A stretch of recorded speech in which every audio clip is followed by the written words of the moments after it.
有时候，旅行的最大收获不是目的地，而是旅途中的人与故事。我在波斯尼亚度过了几个难忘的星期，不仅探索这片充满历史与文化的土地，还意外认识一群来自中国的朋友。我们一起迎接圣诞节，倒数跨年，分享彼此的故事，也见证这个国家独特的魅力。这支影片没有精心安排的行程，也没有刻意设计的拍摄计划，它只是单纯的记录那些在波斯尼亚的旅游点滴，还有让我无比留念的时光。如果你也喜欢这样的旅行方式，享受与旅途中结识的朋友交流，期待那些不在计划内的惊喜，那就跟着我的镜头一起回顾这段美好的日子吧。现在来去教堂看弥撒。虽然我不是天主教徒，但是在圣诞节这一天，我还是过来参加他们的弥撒活动，来体验一下当地过节的感觉。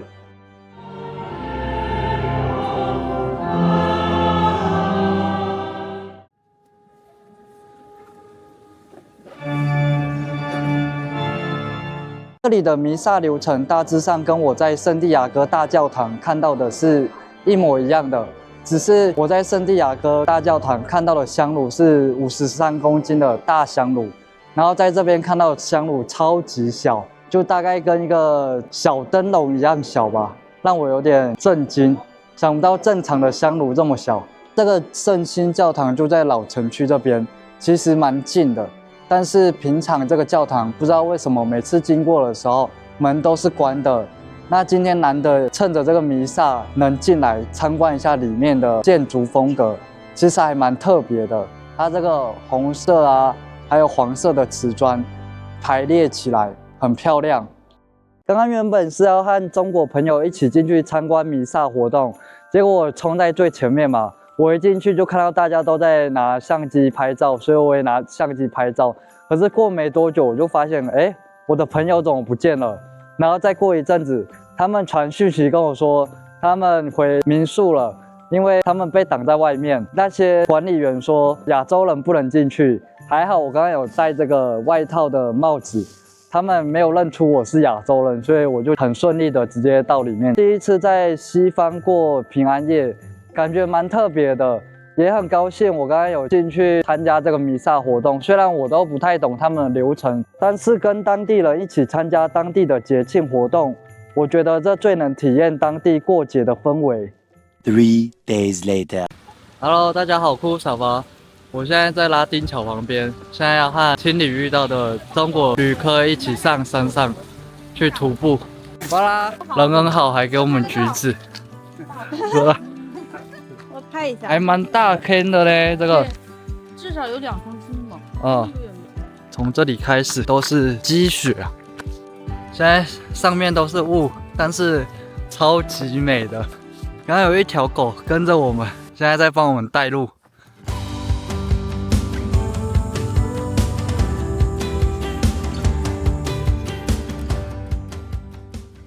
学生携带食物就可以虏获狗的心了。你看他现在摇尾巴很开心。干，你这个也太大了吧，这么专业。大哪里都可以放啊。你看，你的狗狗在看着你啊，云南妹妹。是我的。要是你的就好。快走上去才开始看到阳光。我们终于走到特雷贝维奇雪橇道了。这条雪橇道建于1984年，当时是为了迎接南斯拉夫举办的冬季奥运而兴建的。蜿蜒的混凝土滑道全长1300公尺，是奥运史上的经典设施之一。然而，90年代的波斯尼亚内战，让这条滑道不仅停止了运作，还成为了前线阵地，甚至留下了弹痕与战争的痕迹。如今，这条雪橇道虽然不再承载奥运的荣光，但它摇身一变，成为街头艺术与自然结合的打卡热点。之前听同旅馆的外国人推荐这个景点的时候，我就想说这景点应该也没有什么吧，但是来了才发现说这里其实还蛮酷的，而且很特别。虽然滑雪道已经没有在用了，但是还是很多当地人或外国人会来这里观光，参观这个历史建筑。我原本以为这里只是一个废弃的滑雪场，但来了之后才发现这里是废弃的雪橇道，这也是我第一次知道雪橇道的场地是长这个样子。你看这个滑道的转弯处，它的内侧墙壁超级矮，外侧的墙壁超级高，有点像那种赛车比赛的赛道。给我断树啊！我操！这个山顶除了可以徒步上来，其实也可以坐缆车上来。但是对于外国人来讲，这个价钱太不友善了。外国人坐单趟的话要20马克，大概就是10欧元。如果是来回的话，30马克，也就是15欧元。但是如果是本地人坐的话，只要4马克，2欧元。这上面也蛮美的，哎。狗吧跑上来了哇！刚刚消失了一段时间，然后这边也有食物贩卖车，可以看一下卖什么。可是感觉可能会贵一些哦。狗狗来，嗨，来，终于见面了。刚刚消失了一下，遇到一群当地人，人很好，还给我一杯热红酒。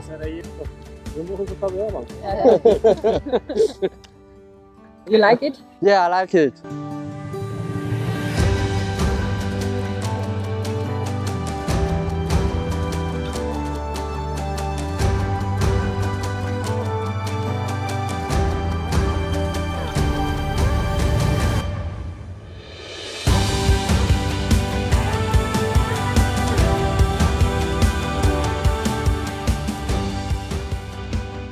云南妹妹请的辣条啊！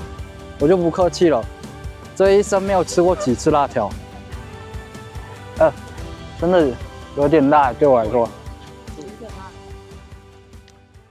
3 days later， 今天是31号，我跟孔院的老师约要一起跨年，然后我搭这个电车啊，发现这电车真的是太复古了，太旧了，你知道吗？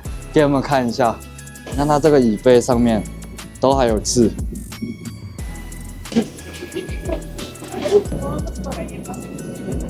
这个塞拉耶夫的电车也真的太复古、太老旧了吧！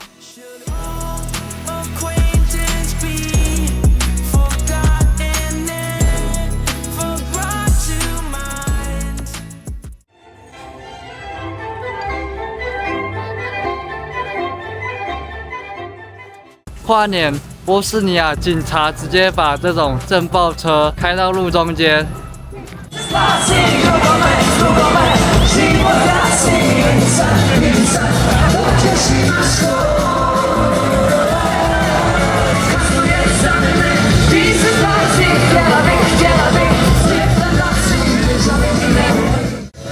超级多人，根本就挤不进去。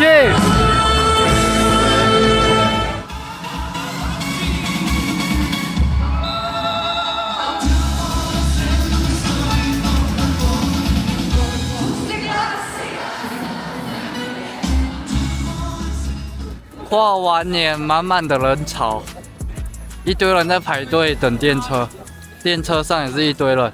Several days later， 现在人在塞拉耶夫的孔子学院，这也是我第一次在国外认识到孔子学院，也有幸参加他们这次的春节活动，我很兴奋。我们来一起进去看看有什么吧。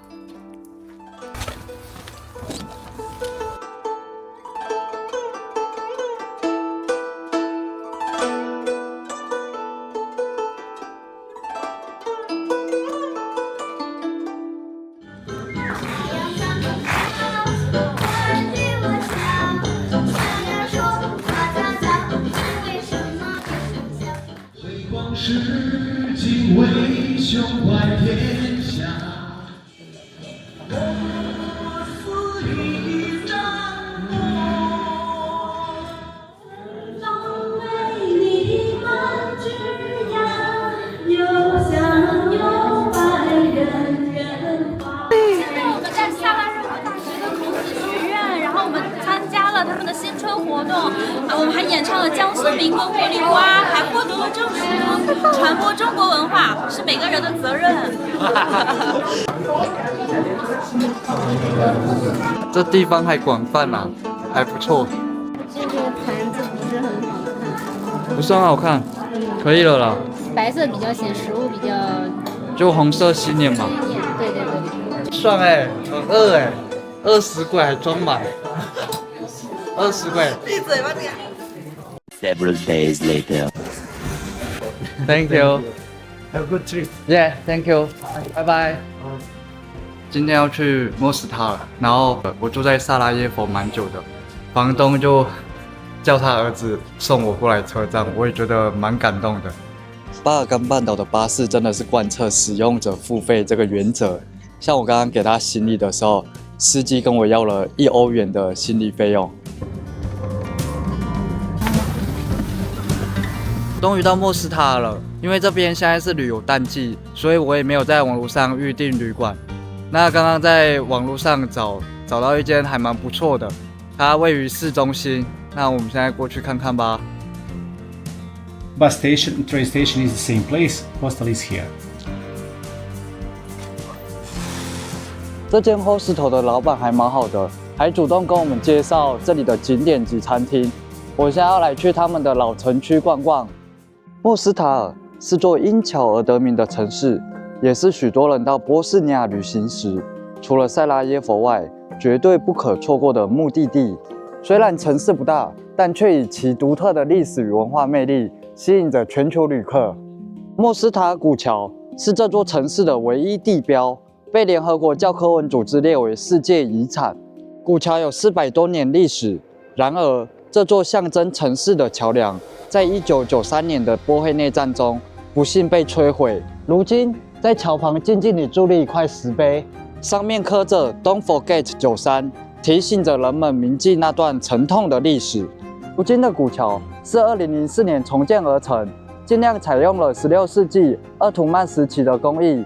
石料的部分由工人从河中打捞，不足的部分再从当地的采石场补足而成。重建完成之日，有9名当地青年从桥上一跃而下，恢复了这项莫斯塔尔历史上著名且彰显勇气的跳桥运动。但跳桥运动可不是你想跳就可以跳，还要经过当地跳桥协会的认可。你看这边还有他们的一个跳台。你们看这桥上一条一条很像纸滑条的东西，刚刚还差点被它绊倒，因为它真的太高了。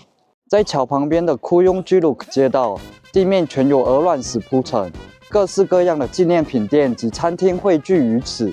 这里的纪念品真的太有土耳其味了。你们看这里随处可以见到土耳其的护身符、蓝眼睛、咖啡壶，还有这些灯具。这里的门都是用铁门制成，而且它上面还有很多洞，不知道是不是子弹造成的弹孔。现在来一家餐厅吃晚餐，点了最喜欢的雀巴皮，但是我觉得这蛮特别的是，第一次看到这个雀巴皮是分开的，就是它的肉和它的皮塔品是分开的，我觉得还蛮特别的。然后我明天就会离开这里，前往下一个国家蒙特内哥罗。希望我在这里的影片你们会喜欢。我们下一个国家见，拜拜。